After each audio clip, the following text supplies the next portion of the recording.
बाबासाहेब आंबेडकर आपल्या वडिलांना विचारायचे, बाबा तुम्ही नाही जेवत? आणि रोज वडिलांचं उत्तर ठरलेलं, तुमचं होऊ द्या, तुमचं झाल्यावर मी जेवतो.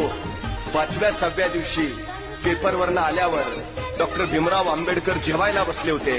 जेवता जेवता अचानक त्यांच्या लक्षात आलं की मी रोज वडिलांना विचारतो, तुम्ही नाही जेवणार? आणि ते सांगतात, तुमचं झाल्यावर मी जेवतो. पण माझं जेवण झाल्यानंतर टोपलीत भाकरीच शिल्लक राहत नाही, तर माझ्या नंतर माझे वडील मग खातात काय?